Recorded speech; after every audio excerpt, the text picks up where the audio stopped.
Hay historias que, aunque parezcan sacadas de una película de terror, son tan reales que dejan una cicatriz en quien las escucha. Esta es una de ellas. Todo comenzó una tarde de otoño en una pequeña ciudad del medio oeste estadounidense. El cielo estaba nublado, el viento soplaba frío y seco entre los árboles, y el silencio en el vecindario era solo interrumpido por el ladrido ocasional de un perro.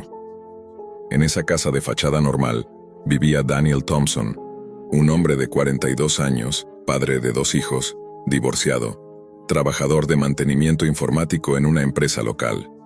Su hijo menor, Lucas, de apenas 9 años, era un niño alegre, curioso, apasionado por los videojuegos y con una fascinación reciente por el ajedrez. La rutina era siempre la misma. Daniel salía de trabajar, recogía a Lucas del colegio y juntos pasaban la tarde en casa, mientras el hermano mayor, Evan, vivía con su madre en otra ciudad. Pero ese día algo no fue como siempre. Cuando Daniel llegó a casa, notó que la puerta estaba entreabierta. No había señales de violencia, pero algo no cuadraba. Gritó el nombre de su hijo. Nada. Revisó cada habitación, el jardín, el garaje, nada.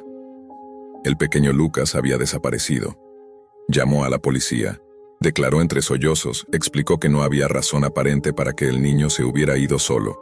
No había discusiones, no había conflictos, no había huellas ni objetos rotos. Era como si se lo hubiera tragado la tierra. Las horas se volvieron eternas. Daniel no podía dormir, no podía comer. Cada minuto sin respuestas era un puñal en el pecho. Hasta que, por pura desesperación, comenzó a revisar el ordenador de casa. Quizá, pensó, Lucas había dejado alguna pista, alguna conversación, algún mensaje extraño. Al abrir el escritorio, notó algo que nunca había visto. Un acceso directo titulado Los chicos malos. No estaba seguro si era un juego, un archivo, un virus o una broma. Al hacer clic, el ordenador pidió una contraseña. Tras varios intentos fallidos, logró ingresar al revisar el historial del navegador y encontrar una nota guardada en el bloc de notas con lo que parecía ser una clave aleatoria de números y símbolos. Cuando logró entrar, no estaba preparado para lo que vería. La pantalla se volvió negra. Luego apareció una interfaz extraña, muy rudimentaria, con un chat en una esquina y una transmisión de video en el centro.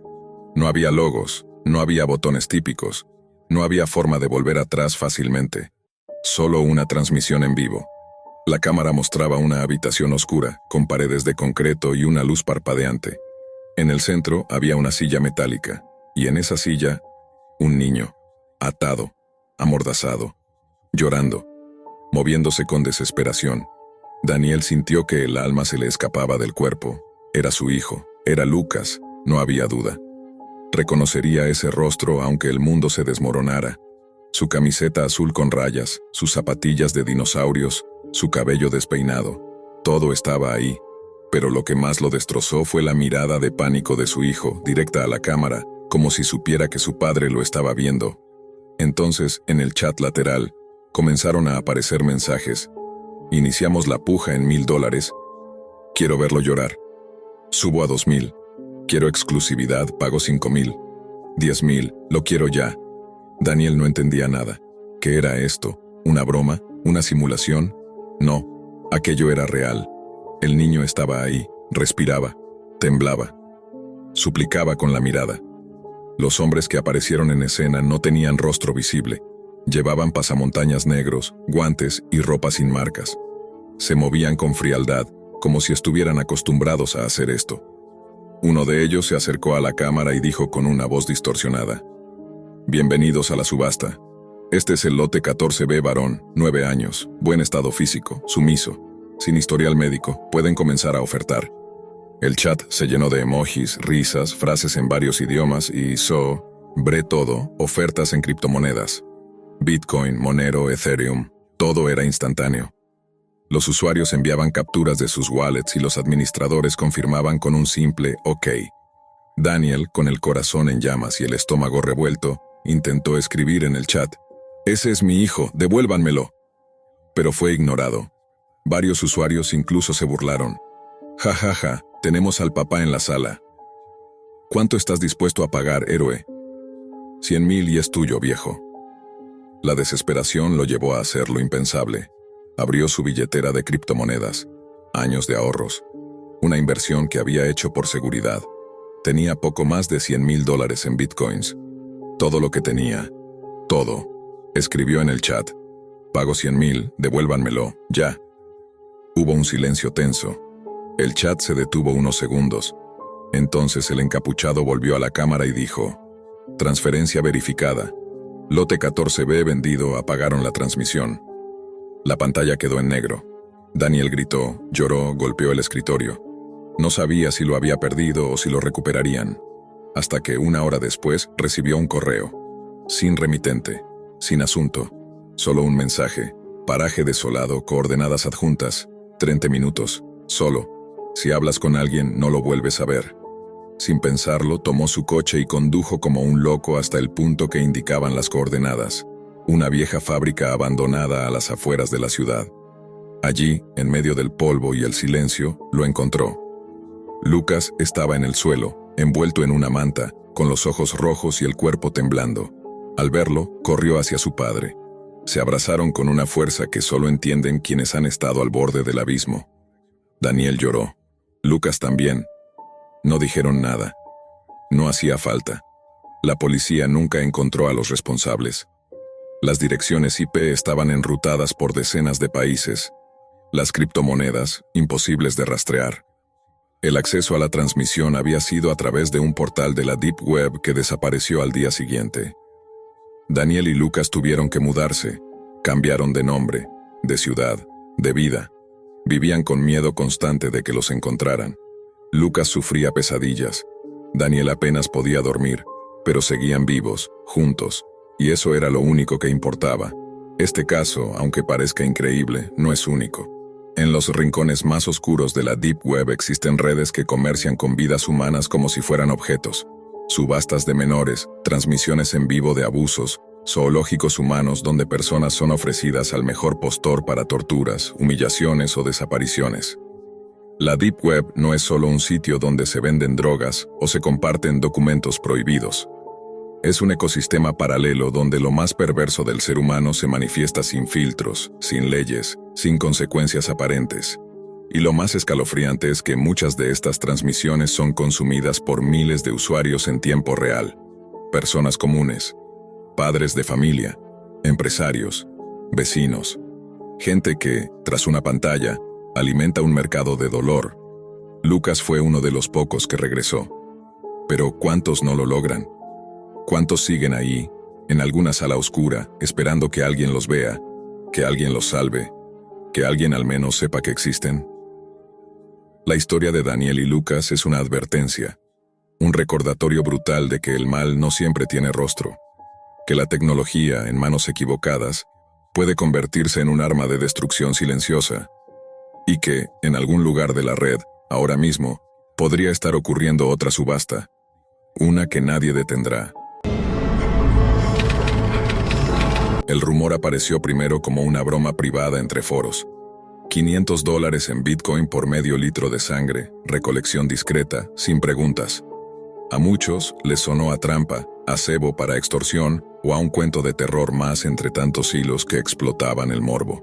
Pero a él, 17 años, un historial de curiosidad digital mucho más largo que su edad, tardes de aburrimiento y la tentación de un dinero que no tenía, le pareció un atajo. No a la fama, no al poder, a una pequeña libertad. Medio litro, pensó. Si hasta lo piden en campañas de donación. Y además pagaban en una moneda que ni su madre, ni su tutor, ni el banco podían rastrear con facilidad. Rápido, limpio, anónimo. Eso decía el anuncio. El primer mensaje que envió fue tímido, casi disculpándose. Recibió respuesta con una eficiencia que delata costumbre. El comprador no era una caricatura de villano con frases grandilocuentes. Era cortés, monosilábico, preciso.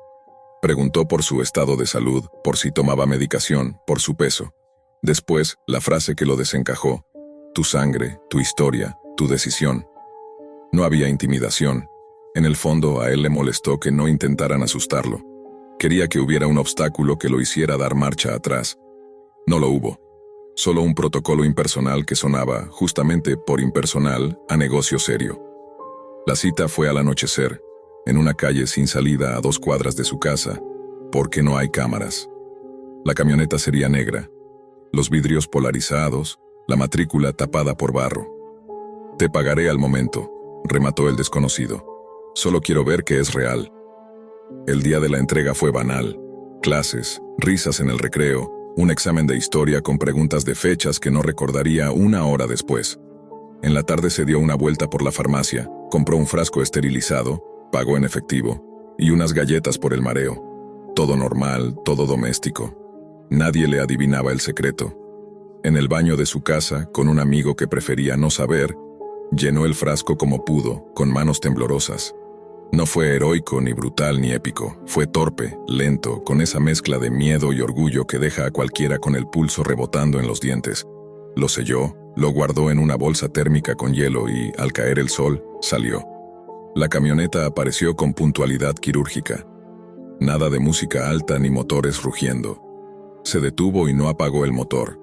La puerta trasera se abrió apenas lo suficiente para que asomara una mano enguantada. Él acercó la bolsa. La mano la tomó, desapareció en la penumbra del interior. 1 segundo, 2. Del habitáculo flotó un olor metálico, leve, como monedas húmedas.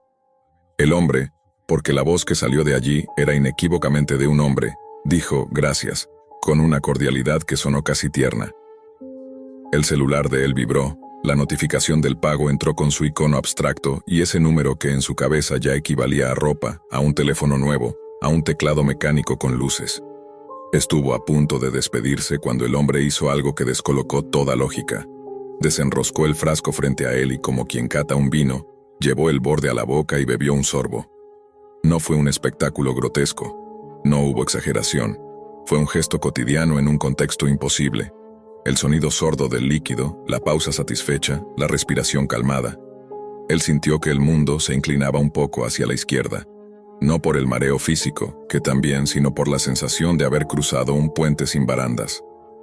Algo, en el orden de las cosas, se había modificado para siempre. La puerta se cerró, la camioneta se fue, y él se quedó con el zumbido del motor en la cabeza mucho después de que el silencio recuperara la calle. Caminó a casa contando pasos para no pensar, tratando de no repetir la imagen del frasco. El pago estaba allí, confirmando que nada había sido un mal sueño. Esa noche durmió mal. Soñó con un pasillo infinito de puertas, cada una con su nombre escrito con un rotulador que se desvanecía si uno parpadeaba. Detrás de cada puerta, una habitación idéntica a la suya, pero con un detalle modificado. Una estantería rota, una ventana sin cortinas, un póster arrancado. En todas, sobre el escritorio, un frasco transparente con un líquido rojo oscuro y una etiqueta con su propia caligrafía, medio litro. Al despertar, los sueños ya habían empezado a perder contorno, pero no el escalofrío. Bajó a desayunar con esa mezcla de triunfo y culpa que se parece demasiado a la adolescencia.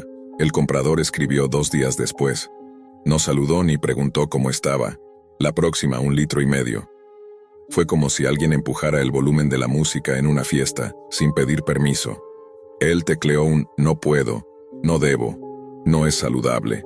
Pero el cursor parpadeó sobre un mar de justificaciones que empezaban con solo esta vez y terminaban con no va a pasar nada. Recordó la facilidad del dinero, la inmediatez de la transferencia, la promesa de algo nuevo.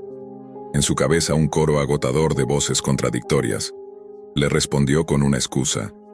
El hombre tardó 4 horas en contestar. Entiendo, pero hay demanda, y tú eres joven. La manera en que joven se arrojaba como un sinónimo de reemplazable lo irritó. Cerró la conversación, intentó sacarlo de su mente. Durante una semana no volvió a entrar a esos foros. Durante una semana quiso ser otro. La puerta, la física, del vecino se convirtió en un recordatorio de que la realidad se impone. Fue un martes. Los gritos no parecían salir de alguien que gritara por primera vez. Quien escucha un alarido así reconoce que el cuerpo sabe ensayar el miedo para cuando llega el estreno. Él corrió como corrieron otros, un vecindario entero movilizado por el sonido más antiguo del mundo. El vecino, un hombre amable de esos que regalan naranjas de su árbol, estaba tirado en el pasillo de su casa. No hubo escenas explícitas. Las omisiones también cuentan historias. En la pared que cualquiera limpiaría y repintaría 1000 veces sin lograr borrar del todo, alguien había trazado un mensaje con el dedo. 2 litros para la semana que viene. El número, torpe y apurado, inclinaba el trazo como si la mano temblara. El olor metálico regresó como un recuerdo físico. Para él, el mundo no se inclinó esta vez. Se detuvo por un instante, como si una pausa gigantesca se interpusiera en el paso del tiempo. Cuando llegaron las sirenas, el vecindario ya era un animal con muchas cabezas mirando en la misma dirección. Los oficiales hicieron preguntas profesionales que parecían guiones antiguos. ¿Vieron algo? ¿Escucharon algo? Autos, personas, sombras. Él no habló. No al principio. Guardó un silencio que, desde fuera, se podía confundir con prudencia. En realidad era miedo, ese miedo táctil que deja los dedos fríos. Esa noche, en su habitación, con la pantalla iluminándole la cara como un interrogatorio íntimo, escribió al comprador: «No sé quién eres ni qué quieres, pero no vuelvas a contactarme». La respuesta fue inmediata, como si el otro hubiera estado mirando el mismo cursor. «Yo cumplo, tú cumple». No había una amenaza explícita ahí, no hacía falta. A partir de entonces, la paranoia dejó de ser una palabra ajena, se convirtió en un hábito.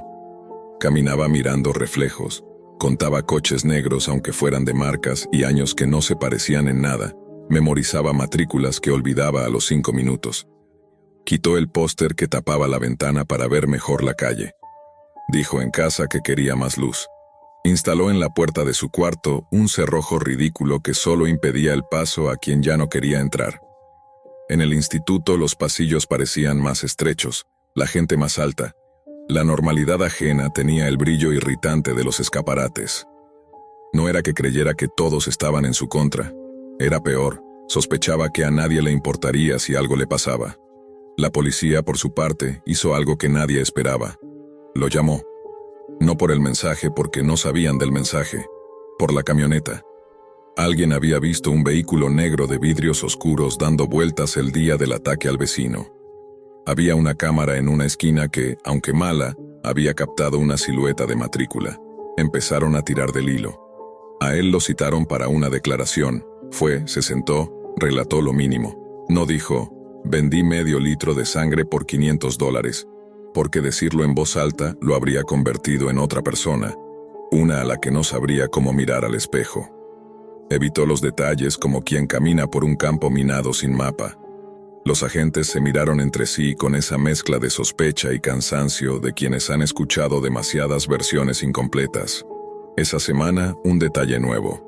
Su monedero digital recibió pequeñas fracciones de dinero desde direcciones desconocidas, cantidades ridículas que no valían ni una golosina. En la red, esos micropagos se conocen como polvo. A veces son pruebas, a veces rastrojos.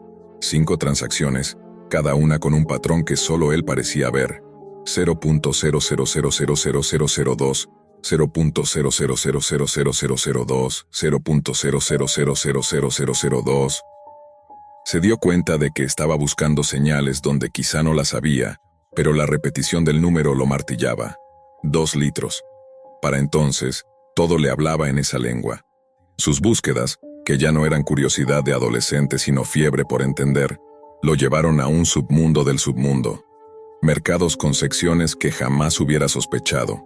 Listas de precios que hablaban de muestras biológicas, con un eufemismo clínico que intentaba lavar la suciedad. Nada de instrucciones, nada de nombres. Solo esa frialdad de catálogo. Necesidad urgente. Rituales artísticos. Uso personal. Diría que la palabra personal es la más peligrosa de todas las palabras cuando no tiene marco. Descubrió hilos de discusión, donde algunos hablaban de propiedades, con una devoción supersticiosa, otros de nutrientes, con jerga pseudocientífica, otros del poder, con el tono de quien quiere creer en algo y ha elegido creer en lo peor. Entretanto encontró advertencias que, vistas desde fuera, parecerían obvias. No vendas nada que no puedas recuperar. ¿Y qué puede recuperarse de uno mismo? La camioneta reapareció antes de que él pudiera decidir qué haría. No había cita, no había mensaje. Simplemente una sombra estacionada a media cuadra, sin prisa. El motor encendido. Un ruido de ventilación constante que hacía vibrar el aire. Él la miró desde la persiana, con ese deseo irracional de que, si no pestañeaba, el vehículo se desvanecería. No se desvaneció. Se quedó. Su teléfono, como si fuera parte de un guión, vibró. Última oportunidad, 2 litros, semana que viene. No había emoticonos, no había promesas. Solo una frase como un ladrillo en la ventana. Él no respondió. Al cabo de 1 hora, la camioneta se fue con la misma neutralidad con la que había llegado. En el barrio, el miedo tenía ya forma de rumor. Dicen que es una secta. Dicen que es un fetiche caro. Dicen que no es una persona, que son varias. Los dicen son una moneda que se devalúa rápido, pero mientras circula, compra obediencia. Las señoras que barrían la vereda lo miraban con una simpatía distante, como si supieran que algo le ocurría, pero no quisieran involucrarse. El vecino, aún convaleciente, cruzó una mirada con él desde la ventana. Fue el tipo de mirada que pide perdón sin palabras por haber sido arrastrado a una historia que no eligió. La pared ya estaba pintada, impecable, pero hay mensajes que no se borran. Se esconden bajo capas y capas de color. Una noche, la policía tocó a su puerta con un dato nuevo. Habían detenido a un sospechoso. No por la agresión al vecino, no todavía. Por otra cosa, una irregularidad en el vehículo. Una combinación de placas y rutas que tenía más de homicidio administrativo que de crimen perfecto. Lo que los agentes no dijeron, pero él supo por la manera en que uno de ellos evitaba su mirada, es que el arresto se sentía menos como una captura y más como un paréntesis. Le pidieron que se presentara para una rueda de reconocimiento. El edificio donde hacían esos procedimientos olía a café viejo y a papel húmedo. Le explicaron el protocolo con cortesía mecánica. Cuando lo pasaron a la sala de vidrio, le temblaron las rodillas de una manera que no sabía controlar. Vio 5 hombres detrás del cristal. 3 de ellos miraban al frente con la resignación profesional de quien ya ha estado ahí. Uno parecía muy joven, con esa rigidez nerviosa de quien finge no estarlo. El quinto tenía la quietud de un mueble pesado. No era particularmente alto ni particularmente fuerte. Habría pasado desapercibido en cualquier fila de supermercado. Pero su inmovilidad era un discurso. No lo reconoció por sus rasgos. Lo reconoció por una ausencia, la de cualquier gesto. Le pidieron que señalara si creía identificar a alguien. No alzó la mano. No podía. Cada movimiento suyo iba a convertirse a partir de entonces en una firma. Afuera, la ciudad seguía.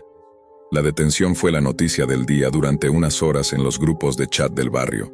Pronto sería reemplazada por otro asunto. En su teléfono, el silencio del comprador duró 3 días. Al cuarto, llegó un texto breve. «Estás equivocado, no soy el único». Esa frase fue peor que una amenaza. Abría la puerta a algo sin bordes. ¿Quiénes son los demás? ¿Es una red, un club, un mercado, una manía individual repetida 1000 veces? El instituto organizó una charla sobre seguridad digital. Convocaron a un especialista que habló de contraseñas, de no compartir datos personales, de evitar extraños. El auditorio estaba lleno de bostezos. Él, sentado en la última fila, pensó en lo inútil de esos consejos frente a la otra forma de exposición, la que no tiene que ver con tu nombre ni tu número de documento, sino con tu necesidad de sentir que puedes controlar una parte, por mínima que sea, de tu propia vida. ¿Cómo proteges a alguien de sí mismo? Esa no era una pregunta para un folleto. Era una pregunta para el espejo. Sus noches se volvieron más largas. No por los ruidos, que los había, pero quizás no más que antes, sino por las pausas entre uno y otro. Se despertaba a las 3:11, siempre la misma hora, con la sensación de que una frase acababa de decirse en voz alta en su habitación y, si se apuraba, podría recordarla. No la recordaba. Solo quedaba en el aire el residuo pegajoso de las palabras no dichas. Empezó a escribir en un cuaderno. Descripciones de coches, matrículas, caras que le parecían repetirse en la calle, perfiles que creía reconocer en los foros. Lo hizo primero para ordenar su cabeza. Luego porque temía que, si no lo hacía, alguien más inventaría su historia por él. Intentó hablar con su madre, lo hizo a medias como quien ofrece un vaso con agua turbia. Dijo, «He hecho algo estúpido. Necesitábamos dinero. No pensé». Ella lo miró con esa mezcla de furia y ternura que solo existe en las cocinas. No pidió detalles. Le puso un plato de sopa delante como si fuera el remedio universal. Lloró cuando él no la miraba. Al día siguiente el refrigerador apareció con imanes nuevos sosteniendo notas, cita médica, denuncia, reunión con orientador. La vida intentaba construir un andamio alrededor del vacío. Mientras tanto, los foros también lo miraban. No a él, sino a cualquiera que pudiera ser él. Empezaron a aparecer historias parecidas a la suya, contadas con bravura o con vergüenza. La mayoría eran anónimas y por lo tanto sospechosas. Algunas sonaban a fábulas diseñadas para asustar, otras parecían recetas del horror para quien quisiera imitarlo. Entre todas había hilos que hablaban de compradores que no eran coleccionistas ni devotos, eran simples depredadores. No necesitaban un motivo más complejo que el control. En esos espacios la razón pesa menos que el impulso. El dinero es solo el anzuelo, el resto es una soga invisible. Un día él se animó a escribir un texto largo. No mencionó su ciudad, ni su edad, ni su vecindario. Contó lo suficiente para que otro que estuviera al borde retrocediera un paso. No buscaba heroísmo, buscaba interrumpir una cadena. Lo publicó y cerró la pestaña, como si la pantalla pudiera devolverle algo de paz si él no la miraba. Horas después, el hilo estaba lleno de respuestas.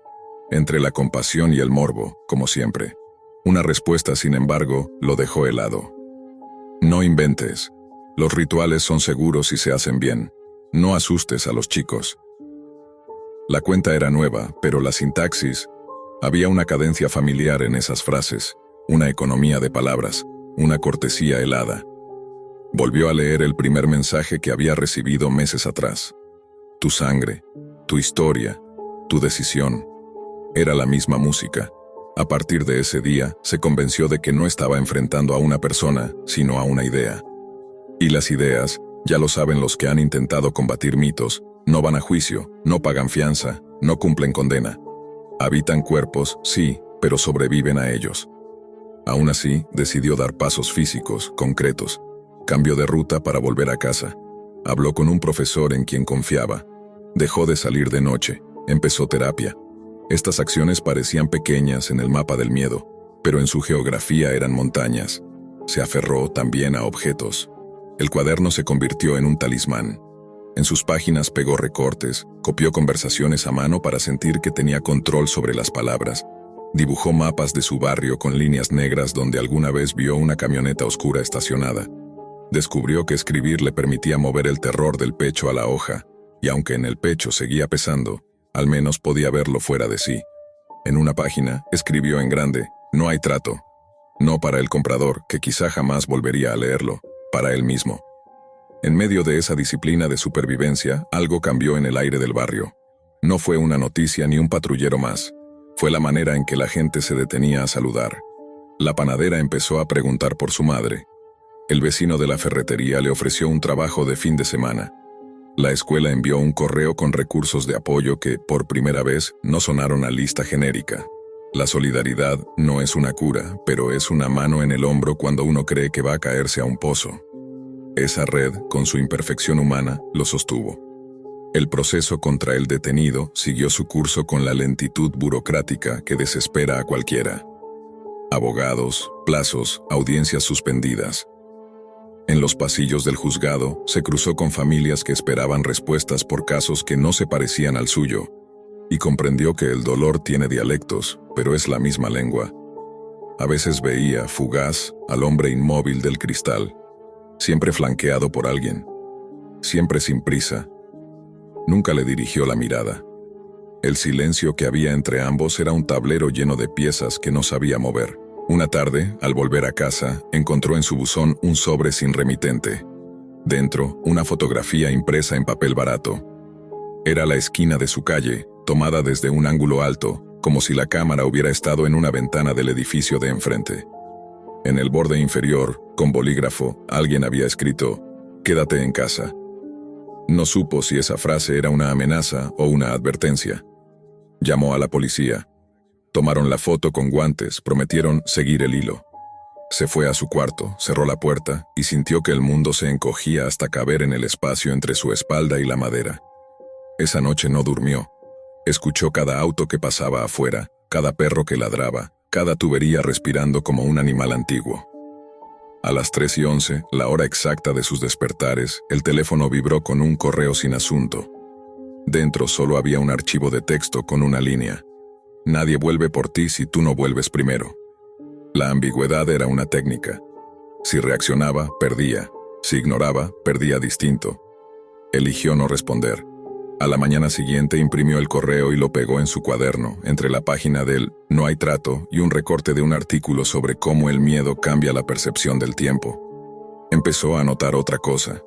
La ciudad, con su ruido, con su tránsito, con su gente, tenía capas. En la superficie, el mercado, la escuela, la vida.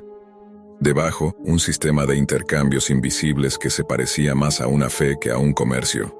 No importaba cuánto se castiga o regula, siempre hay quien cree que el cuerpo ajeno es una moneda y que el propio es propiedad negociable. El mercado de fluidos, llamarlo de otra forma sería esconderlo detrás de un eufemismo, ocupaba un rincón de ese subsuelo. No era gigantesco ni omnipotente, era suficiente, suficiente para dañar, suficiente para atraer a quienes se creen invencibles a los 17. La terapia le dio palabras que no había usado, límites, consentimiento, trauma. En otro contexto, habrían sonado a manual. En ese eran herramientas. Le explicaron que no todo pensamiento que parecía racional tenía que serlo. Que el cerebro asustado construye rutas rápidas para repetir esquemas. Que el miedo tiene su química. Que la vergüenza, si no se nombra, se queda a vivir. Y que la culpa, en dosis tóxicas, es una droga que uno se prescribe sin receta. A veces, cruzando la plaza, todavía veía camionetas negras y frenaba el paso. No por casualidad. Muchos autos son negros, muchos vidrios opacos, muchos motores ronronean igual. El mundo no se va a detener a pedir permiso para que tú respires. Aprendió a distinguir el pánico del instinto, a separar las sombras que traen amenazas de las que solo pasan. Se prometió a sí mismo que volvería a andar de noche, algún día, sin contar faroles como si fueran cuentas de un rosario. Una tarde, mientras barría la vereda con su madre, un gesto simple, cabal, casi ritual, escuchó el rumor de un motor conocido. Alzó la vista. Al final de la calle, una camioneta se detuvo. No era la misma. Ninguna lo es. Y esa es la trampa. La puerta del conductor se abrió. Bajó un hombre con gorra. No era alto. No era fuerte. Traía una bolsa en la mano. Caminó hacia ellos con paso normal, sin apuro. Dejó la bolsa en el borde de la vereda, asintió con la cabeza como si saludara a un vecino y volvió sobre sus pasos. La camioneta se fue. El silencio de la calle vibró como después de un trueno a lo lejos. Él miró la bolsa sin tocarla, su madre también. Nadie dijo nada. Llamaron, esperaron. El tiempo se estiró como chicle viejo. Cuando por fin un patrullero dobló la esquina, el sol ya se había escondido. Los agentes abrieron la bolsa con cuidado. Dentro, con un envoltorio de feria, había un frasco vacío, esterilizado y un papel doblado en 4. Uno de los agentes lo desdobló con 2 dedos. Leyó en voz alta para que constara. No es por el dinero. Guardó el frasco en una bolsa de evidencia. Les recomendaron, como siempre, no interactuar. Él asintió sin saber si tenía músculo suficiente para asentir. Esa noche, en su cuaderno, escribió lo que no había escrito antes con tanta claridad. No quieren mi sangre, quieren mi miedo. Abajo, anotó otra frase con tinta más oscura. El miedo es un contrato que puedo romper. No era un mantra barato, era un plan. No iba a jugar a ser detective, ni héroe, ni mártir. Iba a sobrevivir. Iba a aprender. Iba a hablar cuando hubiera que hablar. Iba a callar cuando el silencio fuera escudo y no cárcel. Y, sobre todo, iba a negarse a convertir su cuerpo en mercancía. Pasaron días, luego semanas, con una quietud sospechosa. Los foros se movían como siempre. Olas que suben y bajan con los mismos hilos, el mismo idioma de la sed travestida de curiosidad. La causa del detenido seguía su rumbo, sin titulares ruidosos. Él retomó rutinas pequeñas que no había sabido valorar. Hacer la compra, levantar la mochila sin que pesara como una armadura, escuchar música sin usarla de tapón. A ratos se sorprendía riendo de chistes que antes le habrían parecido tontos. El cuerpo recuerda cómo se ríe, incluso cuando la cabeza se ha olvidado. Una tarde cualquiera, 4 sombras se detuvieron bajo su ventana conversando. No eran hombres de gorras ni de guantes. Eran chicos de su edad, risas fáciles, zapatillas rotas. Uno decía, dicen que hay un tipo que paga por... ya sabes. Otro traducía en términos que sonaban a reto.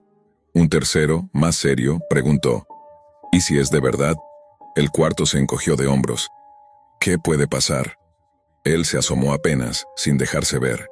Pensó en abrir la ventana y gritarles algo que los asustara lo suficiente como para que jamás lo intentaran. Pero no gritó. Bajo la mesa de su cuarto, entre hojas escritas y recortes, tenía algo mejor. Palabras ordenadas, una historia sin final todavía. Historias que cuentan lo que ocurre cuando dices que sí a lo que jamás debiste negociar. Esa noche, encendió la computadora, abrió un documento nuevo y empezó a escribir desde el principio, con la honestidad agreste de quien no quiere quedar bien con nadie. No para darse importancia, no para hacer un espectáculo, sino para tender una cuerda. Lo hizo con cuidado, sin glorificar, sin enseñar a hacerlo, sin convertir el horror en espectáculo. Escribió acerca del zumbido del motor, del sonido del frasco, de la frase escrita con torpeza en una pared que ya no existe, de la voz que bebe en silencio y de la otra, la propia, que se aprende a alzar. Cuando por fin se detuvo, miró el reloj y vio la hora de siempre. 3:11. La casa dormía. Afuera, la calle se estiraba como una banda elástica, silenciosa, expectante. Colocó el cuaderno sobre el escritorio, al lado del frasco imaginario que la memoria insiste en volver a colocar ahí. Se prometió no mirar por la ventana. Apagó la luz. Se dejó caer en la cama como si el colchón fuera un pacto renovado con lo cotidiano. Pensó en la frase: no soy el único. Y entendió que, quizá, eso también podía significar otra cosa, que tampoco estaba solo. Se giró hacia la pared, respiró hondo, y entonces escuchó, muy cerca, tan cerca como el marco de su ventana, 3 golpes secos que no pertenecían a ningún sueño.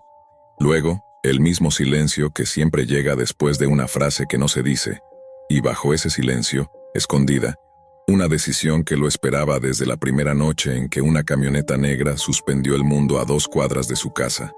Esa madrugada, con el corazón golpeándole el pecho como si quisiera escapar primero que él, entendió que el verdadero precio nunca había sido el dinero ni la sangre. Era la condena de vivir vigilando sombras que quizá no existían, y al escuchar de nuevo el motor lejano de una camioneta, o tal vez solo el eco de su propio miedo, supo que su historia no había terminado, porque la amenaza más peligrosa era la que seguía respirando dentro de su cabeza.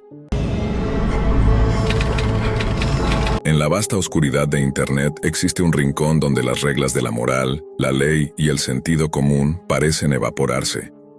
Un espacio donde lo prohibido se convierte en moneda de cambio, donde las fantasías más retorcidas encuentran público, y donde lo que debería permanecer como un secreto enfermo acaba viralizándose como si fuese un simple producto de entretenimiento. La Deep Web, ese submundo digital sin regulaciones, se ha convertido en escenario de crímenes que desafían toda comprensión. Entre ellos, uno de los más perturbadores y tristemente célebres. El caso de Luca Rocco Magnotta, el asesino detrás del infame video One Lunatic, One Ice Pick. La historia comienza en mayo de 2012, en Montreal, Canadá. Jun Lin, un joven estudiante internacional proveniente de Wuhan, China, había llegado a este país en busca de oportunidades y de un futuro distinto al que podía tener en su lugar de origen. Era un hombre tranquilo, amable, con una sonrisa discreta y la determinación de progresar en un país extranjero. Su vida parecía normal. Asistía a clases en la Universidad Concordia, trabajaba para mantenerse y, como muchos jóvenes, exploraba nuevas formas de socializar en la era digital. Fue a través de una aplicación de citas, Grindr, donde entró en contacto con un hombre que cambiaría radicalmente el curso de su destino. Ese hombre era Luca Magnotta, nacido como Eric Clinton Kirk Newman, un modelo fracasado y aspirante a celebridad que cargaba con una personalidad narcisista, obsesiva y, sobre todo, peligrosa. Durante años, Luca había intentado llamar la atención del mundo con pequeños escándalos, videos polémicos y rumores que él mismo propagaba. Desde fingir relaciones con asesinos como Karla Homolka hasta difundir teorías absurdas de conspiraciones en su contra, todo era parte de una estrategia desesperada por ser alguien, por estar en boca de los demás, por dejar de ser invisible. Pero la atención que buscaba nunca fue suficiente. Y poco a poco, esa frustración lo empujó hacia un terreno cada vez más oscuro. El 24 de mayo de 2012, Jun Lin y Luca Magnotta acordaron encontrarse en el apartamento de este último. Jun pensaba que sería una cita más, quizá el inicio de una relación pasajera o al menos de una experiencia íntima sin mayor consecuencia. Nadie sospechaba que esa noche se convertiría en el preludio de uno de los crímenes más horrendos jamás registrados en video. Días después de su desaparición, un archivo comenzó a circular en los foros más recónditos de la Deep Web. Su título era directo, impactante y morboso: One Lunatic, One I Speak. El contenido de aquel video estremeció incluso a usuarios acostumbrados a material perturbador.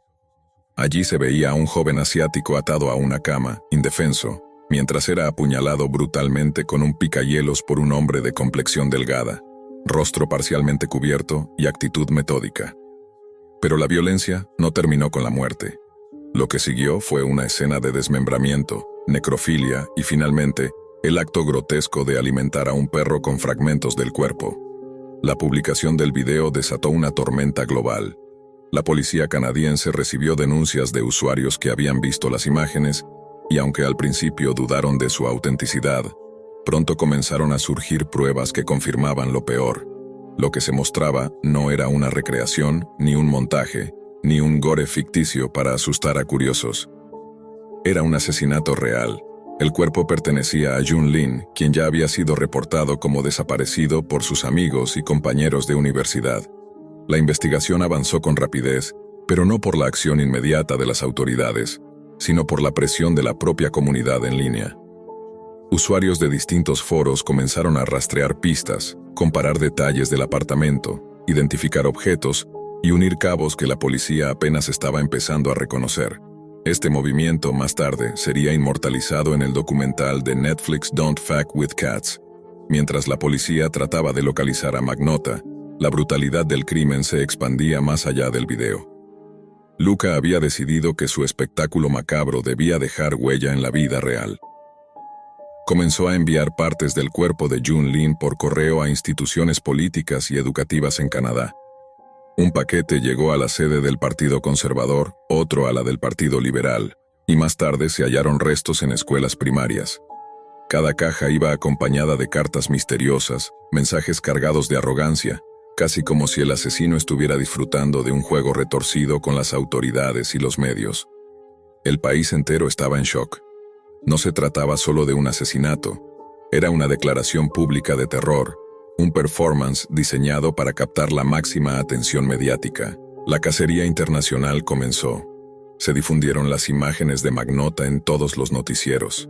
Se investigaron sus últimos movimientos, sus tarjetas de crédito, sus viajes. Pero Luca parecía estar siempre un paso adelante. Había abandonado Canadá y se encontraba en Europa, escondiéndose en distintas ciudades, cambiando de apariencia, moviéndose con rapidez. Su fuga lo llevó a Francia y finalmente a Alemania. Allí en Berlín se cometió el error que selló su destino. Entró a un cibercafé para leer noticias sobre sí mismo.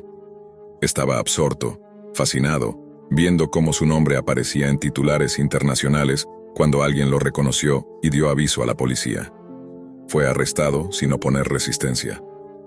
Irónicamente, en el momento de su captura, Luca estaba haciendo exactamente lo que siempre había deseado: verse a sí mismo como protagonista de la atención mundial.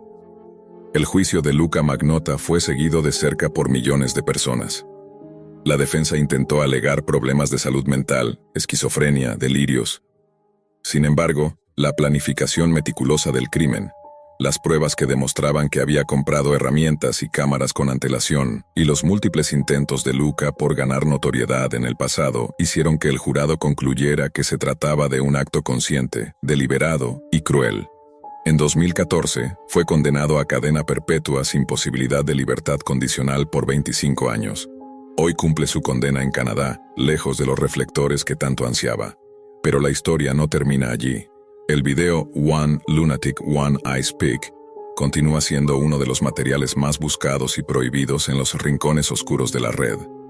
Aunque ha sido eliminado de la mayoría de los sitios y su posesión es considerada ilegal en muchos países, copias siguen circulando en la Deep Web, como un recordatorio del poder destructivo que tiene la obsesión por la fama y la deshumanización en la era digital. Lo más inquietante no es solo lo que Magnota hizo, sino el hecho de que hubo miles de personas dispuestas a ver, compartir e incluso debatir sobre el crimen como si se tratara de una pieza más de entretenimiento. En ese espejo oscuro, la sociedad también queda retratada. El caso de Luca Magnota expone, con crudeza, la delgada línea que separa la búsqueda de notoriedad de la locura homicida, y cómo Internet puede convertirse en escenario y altavoz de los más bajos instintos humanos. Lo que comenzó como una cita cualquiera en una aplicación terminó en una tragedia internacional, marcada por la perversión de un hombre que no quería morir siendo nadie. Su legado no es de celebridad, sino de horror, y su nombre quedará grabado en la historia de la Deep Web como símbolo de lo que nunca debería repetirse. En los rincones más oscuros de Internet, más allá de la superficie que todos conocemos y donde transcurre la vida digital cotidiana, existe un universo paralelo llamado Deep Web. Un espacio donde el anonimato es la moneda de cambio, donde florecen mercados negros, cultos extraños y foros prohibidos. Dentro de ese territorio inquietante, entre miles de páginas ocultas, emerge un nombre que hiela la sangre: Sanctioned Suicide. No es un simple foro, ni una página de debate sobre salud mental. Es, en toda regla, una comunidad virtual que incita, normaliza y hasta glorifica el suicidio. Un lugar donde miles de jóvenes vulnerables, en vez de encontrar ayuda, terminan hallando la sentencia definitiva de sus vidas. El funcionamiento de Sanctioned Suicide parece sacado de una pesadilla. Bajo una estética simple, con hilos de conversación abiertos como en cualquier otro foro, se esconde un cementerio digital vivo. Usuarios anónimos, muchos de ellos adolescentes entre 15 y 24 años, publican mensajes de despedida. «Hoy es mi última noche», escribe alguien. «Estoy listo para irme», confiesa otro. Lo escalofriante no es solo la confesión, sino la respuesta que reciben. No hay contención, no hay palabras de aliento para detenerlos. Lo que hay son instrucciones, consejos técnicos sobre qué método usar, qué dosis tomar, cómo evitar ser descubiertos por familiares o autoridades. La crueldad disfrazada de camaradería. Dentro del foro circulan manuales detallados sobre métodos de muerte que antes eran poco conocidos. Entre ellos uno se ha vuelto recurrente: el nitrito de sodio, un conservante alimenticio barato que en dosis elevadas produce un colapso irreversible en el organismo. En lugar de advertir sobre sus riesgos, los miembros del foro lo elevan como una solución confiable. Incluso comparten enlaces a tiendas online donde conseguirlo sin levantar sospechas.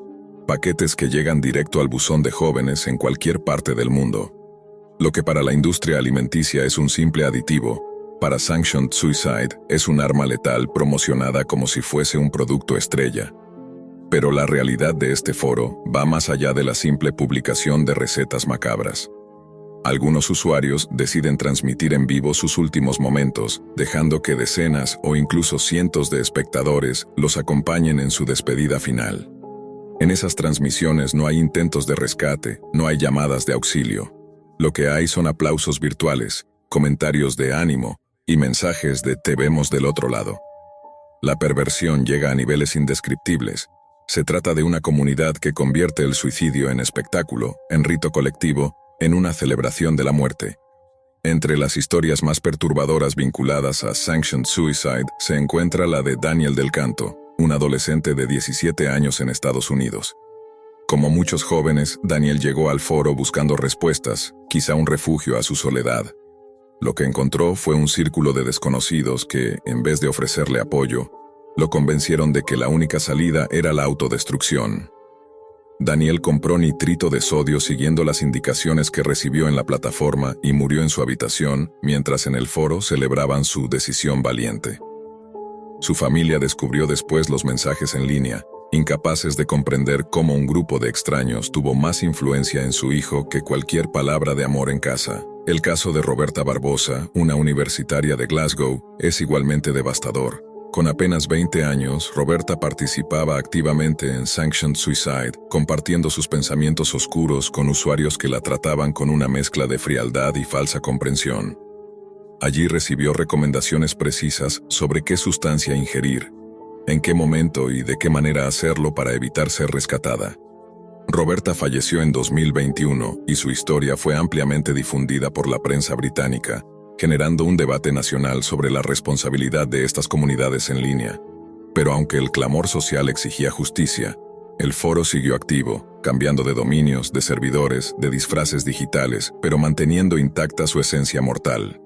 Lo inquietante es que Sanctioned Suicide no es un sitio marginal con apenas unos pocos usuarios, sino una red global que crece día a día. Miles de personas se registran y participan desde todos los continentes: Alemania, Italia, Australia, Canadá, Reino Unido. Todos han reportado casos de muertes vinculadas al foro. Gobiernos y autoridades han intentado bloquear el sitio, pero como sucede con las cabezas de la hidra, por cada dominio que cierran aparecen dos nuevos.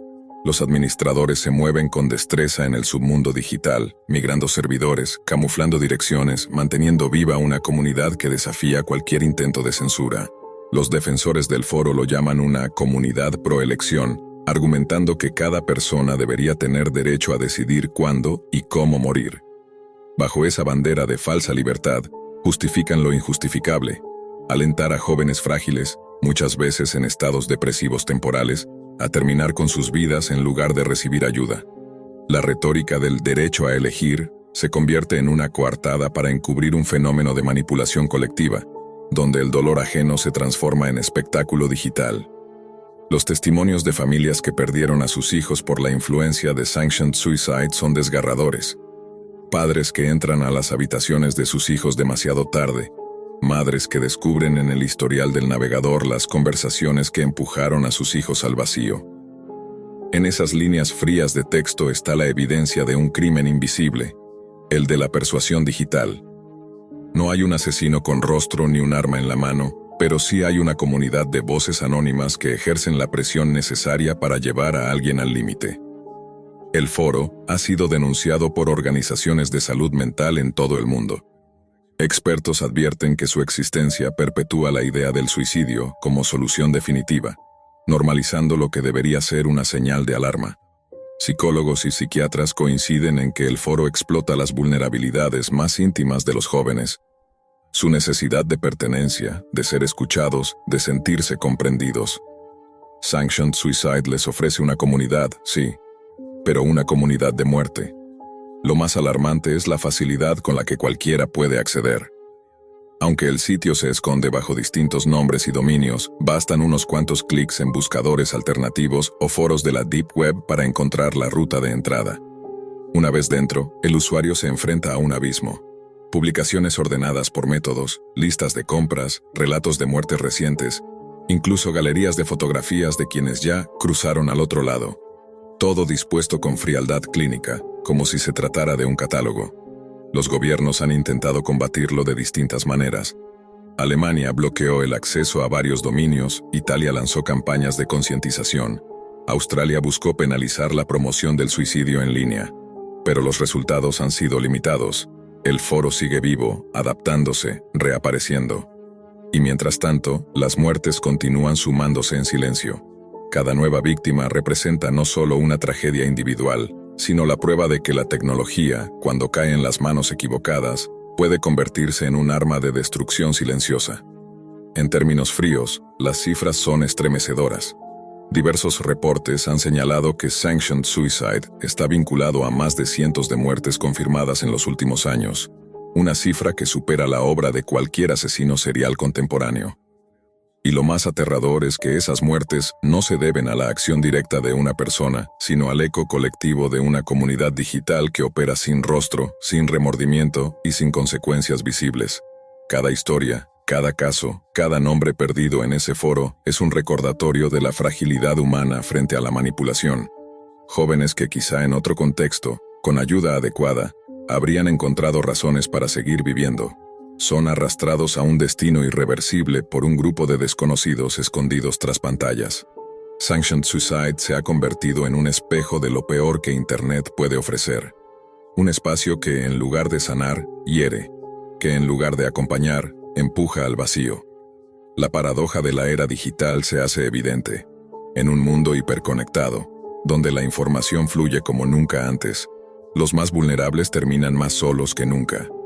Y en esa soledad encuentran comunidades que no los rescatan, sino que los entierran. Hoy, mientras gobiernos, autoridades y familias siguen intentando detener el avance de este foro, Sanctioned Suicide continúa activo en algún rincón oscuro de la Deep Web. Sus miembros se saludan, se aconsejan, se despiden. Cada hilo de conversación puede ser la última palabra escrita por alguien. Cada clic dentro de ese sitio puede ser la antesala de una tragedia. Y lo más perturbador es que, aunque el mundo sepa de su existencia, nadie ha logrado apagar definitivamente esa llama macabra que consume vidas día tras día. Porque Sanctioned Suicide no es solo un foro, es una maquinaria digital de muerte, una comunidad que ha cobrado más vidas que cualquier asesino en serie, y que sigue creciendo como una sombra en los márgenes de la red. La pregunta que queda es tan sencilla como aterradora. ¿Cuántas vidas más se perderán antes de que el mundo encuentre la forma de cerrarle el paso a esta comunidad que glorifica la muerte? En noviembre de 2020, un hombre de aspecto corriente entró a una comisaría en el norte de Londres. No parecía diferente a cualquier ciudadano que acude a presentar una denuncia rutinaria. Sin embargo, lo que estaba a punto de revelar no solo desconcertaría a los oficiales presentes, sino que abriría una de las investigaciones más escalofriantes y perturbadoras de los últimos tiempos en Europa. Aquel hombre aseguró ser víctima de un crimen tan macabro que parecía sacado de una pesadilla o de los rincones más oscuros de la Deep Web. Denunció haber sido mutilado de manera voluntaria, aunque bajo manipulación psicológica, por un individuo que dirigía lo que describió como un auténtico club de castración. Ese líder, descubriría después la policía, era un noruego llamado Marius Gustafsson, un hombre que había logrado construir un culto digital basado en mutilaciones genitales, rituales y una red de transmisiones que se vendían en los foros más ocultos de Internet. El nombre de Gustafsson, hasta entonces desconocido, pronto se transformó en sinónimo de horror. Su historia reveló no solo la existencia de prácticas sádicas en la red profunda, sino también la fragilidad de personas vulnerables que, atrapadas en redes de manipulación, llegaron a entregar su cuerpo y su voluntad a cambio de un sentido de pertenencia en un mundo digital perverso. Las primeras declaraciones del denunciante eran difíciles de creer. Aseguraba que había contactado con Gustafsson a través de un foro privado y que tras semanas de conversaciones, había aceptado ser castrado. No había anestesia, no había entorno médico, solo un improvisado quirófano en un apartamento oscuro, con utensilios básicos, bisturís de baja calidad y cámaras grabando cada segundo de la mutilación. El propósito no era salvar ni curar, sino registrar y comercializar el sufrimiento humano. La policía de Londres, acostumbrada a todo tipo de delitos violentos, fraudes y abusos, quedó impactada al comprobar que aquel relato era real. Las pruebas médicas confirmaron que el hombre había sido mutilado de forma reciente y que lo había hecho bajo la influencia de una comunidad en línea que lo convenció de que era un acto de liberación y pertenencia. Pronto se supo que no se trataba de un caso aislado, sino de un entramado mucho más complejo. El noruego Marius Gustafsson, de 45 años, llevaba años reclutando hombres a través de redes sociales convencionales y, sobre todo, en la Deep Web. Allí se hacía llamar The Unmaker. Bajo esa identidad creó un sitio llamado unmakermaker.com, un portal que se presentaba en apariencia como un espacio de discusión sobre castraciones voluntarias, pero que ocultaba algo mucho más siniestro. Transmisiones en vivo de mutilaciones genitales realizadas sin anestesia, con rituales de sumisión en los que las víctimas eran obligadas a declarar servidumbre eterna antes de ser castradas. La investigación reveló que, para Gustafsson, no se trataba únicamente de negocio. Había en él un componente de culto. En cada grabación, exigía que sus víctimas se declararan propiedad suya, y después, frente a la cámara, las mutilaba. Los fragmentos de carne amputada eran conservados en frascos, y en algunos rituales incluso ingeridos como si formaran parte de un rito macabro de iniciación. Lo más perturbador es que Gustafsson había conseguido crear un auténtico culto digital. Miles de seguidores en distintos foros de la Deep Web lo veneraban como un líder, compartían contenido de sus ceremonias y pagaban grandes sumas de dinero para acceder a transmisiones exclusivas. Cada castración podía costar cientos o miles de dólares en acceso privado, lo que le permitió generar cientos de miles de dólares en ganancias. Para reclutar a sus víctimas, Gustafsson utilizaba una estrategia calculada. Buscaba hombres que se sentían solos, rechazados o con problemas de identidad. Aprovechaba su vulnerabilidad y les ofrecía un espacio en el que, supuestamente, serían comprendidos y aceptados. Con discursos cargados de manipulación, les hacía creer que castrarse era una forma de trascender, de encontrar un propósito superior y de pertenecer a algo más grande que ellos mismos. Muchos de ellos aceptaban porque veían en él la figura de un guía espiritual, cuando en realidad solo era un depredador con una mente retorcida. Los detectives descubrieron que, en su apartamento en Londres, Gustafsson tenía todo un laboratorio improvisado. Bisturís, cuchillos, cámaras de alta definición, computadoras con encriptación avanzada y un sistema de retransmisión que enviaba las imágenes a la Deep Web en tiempo real. En uno de los allanamientos encontraron más de una docena de frascos con restos humanos, sangre coagulada y piezas anatómicas etiquetadas con fechas. Aquella escena parecía más un altar de horrores que un simple sitio de grabación clandestina. La justicia británica tardó años en procesar el caso. La dificultad principal radicaba en que muchas de las víctimas habían aceptado voluntariamente ser castradas, lo cual planteaba un dilema legal. Sin embargo, las investigaciones demostraron que la manipulación psicológica, el aprovechamiento de personas en estado de vulnerabilidad y la comercialización del sufrimiento humano eran suficientes para procesarlo como delitos graves. Además, la venta de esos videos en la Deep Web lo vinculaba directamente con redes criminales de pornografía extrema y violencia digital. En los juicios, varios testimonios estremecieron a la corte.